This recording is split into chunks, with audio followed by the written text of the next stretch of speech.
Hey there, vinyl community. I am breaking my hiatus to do a contest response video.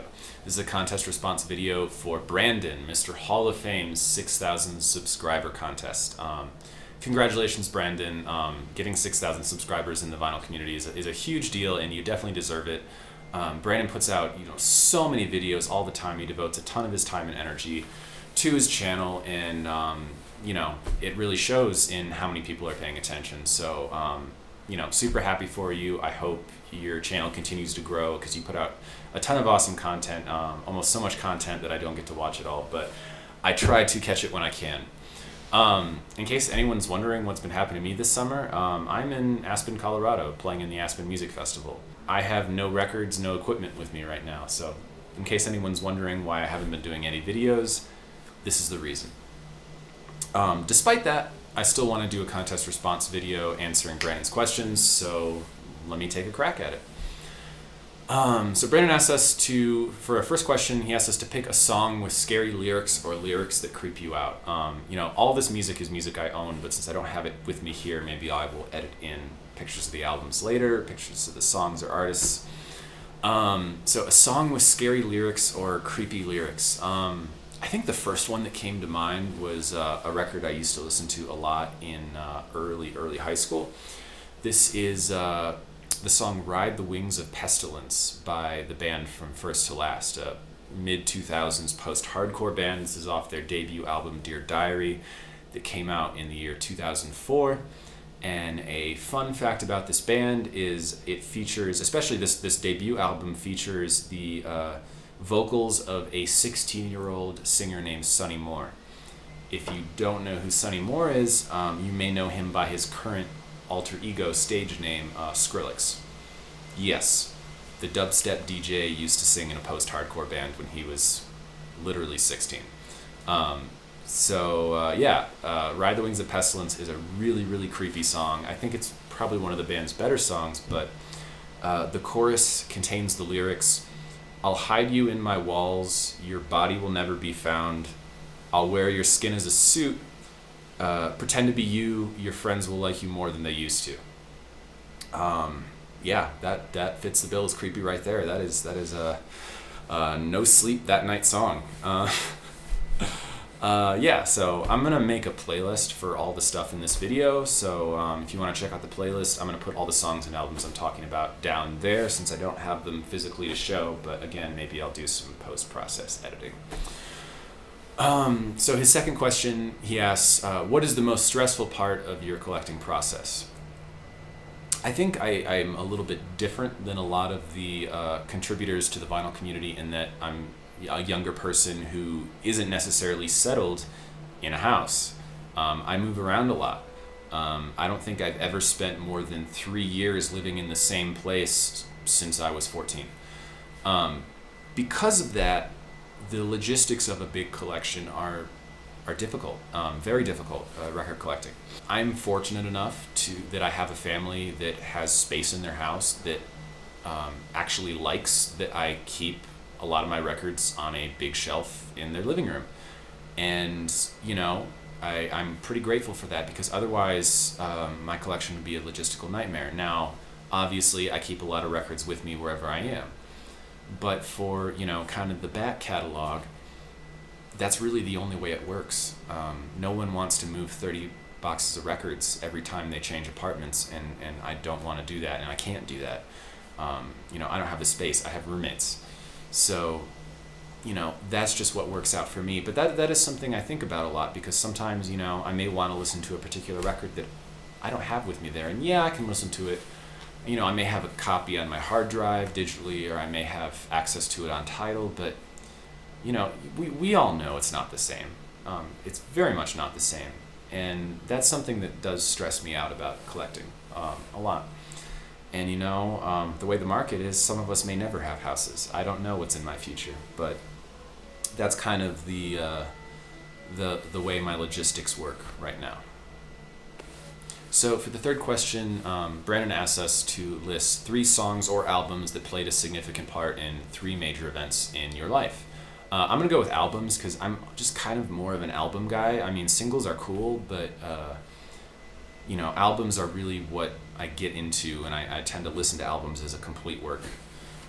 That's just how I like to consume music. So I'm going to do albums. 3 albums that played a significant part in events in my life. Well, there's a lot of things I could pick. I think the first one I'm going to go with is an album that to this day is one of my favorite albums ever. This is the final album by the alternative metal weirdos in Horse the Band. This is their 2009 album, Desperate Living. This came out in the late summer of 2009, just after I had discovered Horse the Band. So this was the summer before my senior year of high school.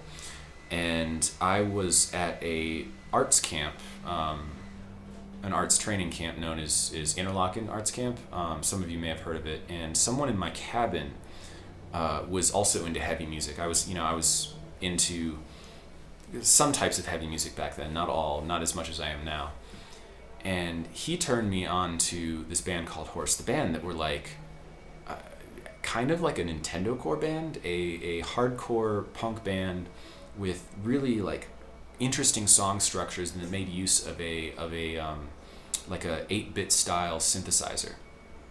And I had really never heard anything like this before. And not only were the textures this band made very interesting, but I thought the songwriting was actually incredibly genius. The lyrics by Nathan Winicki are surprisingly deep and almost cryptic in a way. It reminds you of something like the Mars Volta in just how strange and abstract the lyrics are. But I think they're a little easier to get a hold of and at least a little easier to grasp. But I just remember this album was my driving music for my entire senior year. It was my pump up music for college auditions. It was probably the most played record of my last moments of high school. And it's a record that really stuck with me and still has stuck with me, and I still listen to it frequently. The next album is not too far after that. This is the album Parting the Sea Between Brightness and Me by the hardcore punk band Touché Amoré. This came out in 2011, right as Touché Amoré were starting to make waves in the punk scene. And this was about the time where I was really, really starting to get into going to local punk shows, both in Austin, Texas, and when I was going to school in New York City. I went and saw a ton of live music when I was living in New York, and a lot of kind of low-key punk shows, small venue punk shows, and Touché Amoré were a big part of this kind of emotional hardcore punk scene that was making really big waves in the early 2010s. And to me, this album kind of represents that time in my life when I was really attached to that kind of music. And I think it's also kind of the peak of what that collection of artists and subcategory of music was kind of going for and achieving at the time. And for me, I definitely think this was the peak of Touché Amoré's catalog. The records they put out after that were good, but they didn't really kind of hit me and have an impact on me in the same way. And I gotta say, it's not really a band I follow that much anymore, but I will still, their first 2 records, but especially this one, bring back a lot of really good memories for me of seeing this band live a ton of times, of like very sweaty, energetic mosh pits and general rowdy times when I was kind of exploring the punk scene for the first time. So it's always going to be a special record for me. I've talked a lot about on this channel about having to move a lot. It's one thing that does stress me out about collecting, but it also represents different times in my life. And the 2 years that I lived in Montreal were probably some of the best years of living in a place that I've ever experienced. I had a strong love for the city, and my last couple months in Montreal were very bittersweet for me, because I was trying to get the most out of it as I could, but I was also preparing for life after a master's degree and getting into doctoral programs, and just kind of figuring out what was going on with my life. So it was a really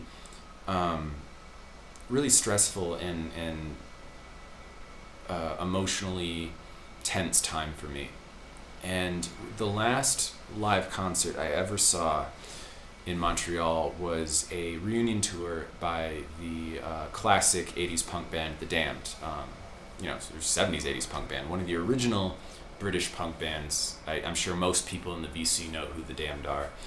And so I organized, I had been a fan of their music for a while, but that last semester in Montreal, I started to get more into their music because I knew that they were coming to the city and I wanted to kind of delve in. And the album that I gravitated towards the most, I think, was the Black Album by the Damned. And I was listening to that a ton, like quite a bit. And I think that's still my favorite album by the band. It has the right amount of, fast-paced ferocity and also, the kind of more, melodic goth elements that they were kind of drifting towards at that time. So the Black Album that came out in 1980 is kind of the album I associate with my, very focused obsession with the Damned for those couple months, and seeing them in probably the last 3 weeks I was living in Montreal was when that concert was, and I went with a ton of my good friends from McGill at that time, and it was a very special concert for me, and I will always kind of think and associate that band and that album and seeing them with what Montreal meant to me. So that's a special album for me. For question 4, we were supposed to pick 1 to 5 songs about places you've actually been. Well, fortunately for me, my line of work, I travel a bit. So I picked some songs. It's hard to remember every single song that talks about a place, but I tried to pick some stuff by artists I really like that were interesting picks. Not so much on the beaten track, the beaten trail, the beaten path of what I knew a lot of people in the VC would pick. So let me just kind of go through them. The first song I picked is the song Winter Coats by the Canadian punk band Single Mothers. This is off their self-titled EP. I think their second EP before they did any full-length releases. This is a band I discovered through going to punk shows in New York City. And they have the distinction of being a band from London, Ontario. Yes, London, Ontario is a real place, and I've happened to have been to London, Ontario. When I was very young, my family took a road trip back when we were living in Michigan. We took a road trip up to Ottawa, Ontario, but on the way we stopped for a day in London, Ontario, and I think I saw all I needed to of London, Ontario. It's not a very interesting place, but that's what this band is about, and most of the songs on their first EP are kind of about are kind of about their frustration with living in a place like London, Ontario. And I think nothing embodies that better than their song, which I think is their best song, Winter Coats, kind of about the banality of living in suburban Ontario, and specifically London. So I figured that was a good pick for a place I have been. I doubt a lot of people have been to London, Ontario, although I'm sure I'll be surprised. The second song I picked is a little-known song by a little-known band called Ice Hockey. This is a band I saw play, I think at South by Southwest in 2014 in Austin, at one of the big Screamo showcases people in the scene were throwing. So they are a Screamo band. They're from, I think, Iowa? Iowa, that kind of area of the Midwest. But they have a song called East Lansing off their Wave Function Collapse cassette that was released in 2005. From what I heard from the band introducing the song before they played, this song is about getting arrested in East Lansing, Michigan for smoking weed. Or maybe it was just getting pulled over. I don't know. But that's the backstory behind this song. And I grew up in East Lansing, Michigan. So they're writing about a place that I spent the first 14 years of my life. East Lansing, Michigan, like London, Ontario, is not the most interesting place in the world. And I'm glad I got out to experience more of the world than that. But yes, it's a short little tune by Ice Hockey called East Lansing.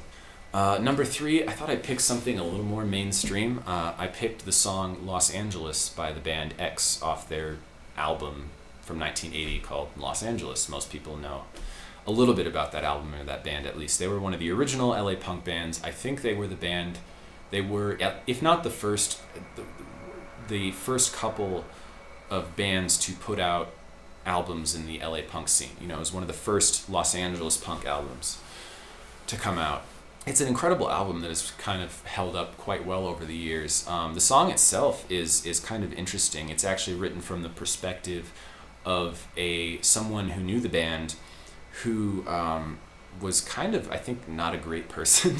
They're not writing about her in a particularly favorable light. They're kind of talking about a xenophobic cultural mental breakdown this person is having at the kind of at the height of the Reagan political sphere of the 1980s in this kind of urban decay of Los Angeles, and all the paranoia she's going through, that she must get out of Los Angeles to escape like all this anxiety, paranoia, xenophobia, all this horrible mental shit she's experiencing. It's not a particularly nice song, but I think when you kind of delve deeper and understand what they were really commenting on and talking about, you're able to appreciate it a little bit better. And I do have a great appreciation for this album and what it did to punk rock in the United States at that time. And living in Phoenix, Arizona, anytime I want a little bit of culture, Los Angeles is only about a 6-hour drive. So ever since I moved to Phoenix, I've been visiting LA periodically, and I had been there before. I mean, it's a major city, and there's a lot to do there. I go there occasionally for auditions or to see friends. I have friends that live out there, and I kind of like LA. It's got its issues. I kind of don't enjoy the driving aspect of it quite so much, but it's a great city with a lot of history, and it's another place I've been that people have written many songs about.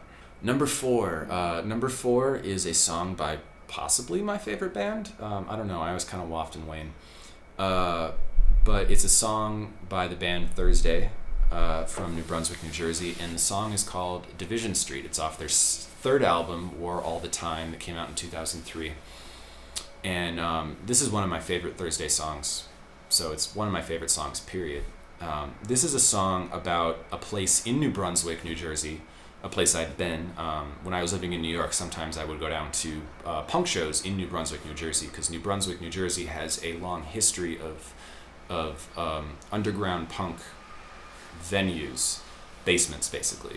It's kind of the basement show mecca of the United States, and it's where a lot of really interesting, aggressive music has come out of, like the band Thursday.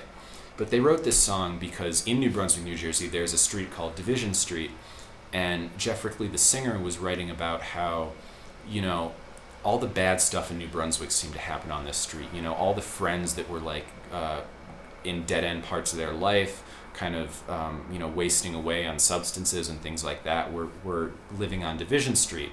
Or like people that had bad things happen to them were living on Division Street. And it was just this street in the small town that the singer had these really bad associations with. These really negative connotations and associations that weren't really anything real about the street itself, but just about the people and the memories and everything he had regarding that place, which I think is a really powerful way to approach perspective in song. But one day when I was heading to a show in New Brunswick, New Jersey, I was walking by and I saw the sign for Division Street. It's a short little street with maybe a dozen houses on it. But I immediately thought of the song, and yeah, it's my little part in punk lore there. Number five. For number five, I picked a song by a 90s, early 2000s emo band that I really like, from Mesa, Arizona, which is a suburb of Phoenix where I live. However, this is a song called Lucky Denver Mint off their album from 1999 called Clarity. Lucky Denver Mint is kind of a toy phrase. They're not actually talking about the Denver Mint.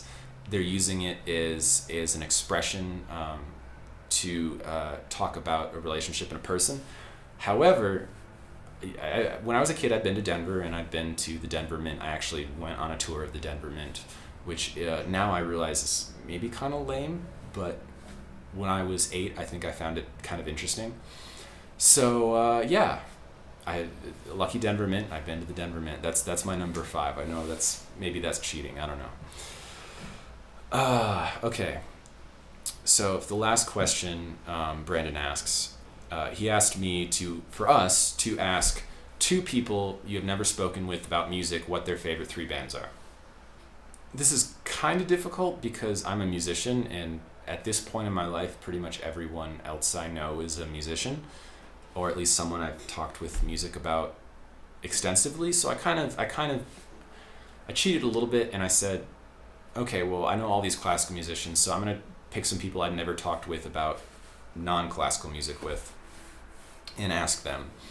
So first I asked my friend Alec, who's a clarinet player at the Juilliard School, and who I played with a couple months ago. I realized I never really talked outside of classical music with him, so I wanted to ask him and his perspective on what his favorite 3 popular artists are. And it's clear from the answers that this guy's really into soul and jazz. The answers he gave me were Stevie Wonder, Ray Charles, and finally the jazz saxophonist Hank Crawford. So Alec clearly has some mid-century soul, blues, and jazz taste, which I definitely dig.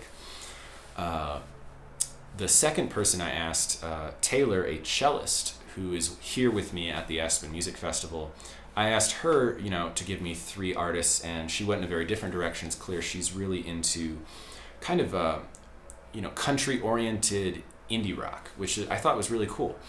So she gave me 3 artists. The first is Alabama Shakes, which is a modern blues rock band. The indie pop / country pop band Lucius. And finally, she gave me Local Natives, which is one I've actually heard of, which is a pretty well-known now indie rock band with a little bit of country influence, I feel like. So, I thought that was a really good final question. It's clear that Brandon really cares about, other people's musical tastes outside his own, which comes through in that question, and encourages me to kind of get outside of my musical bubble a little bit. So the final kind of bonus thing Brandon asked us to do was do a room tour. Well, I can't really do that right now. I'm staying in temporary housing in the middle of the mountains of Colorado.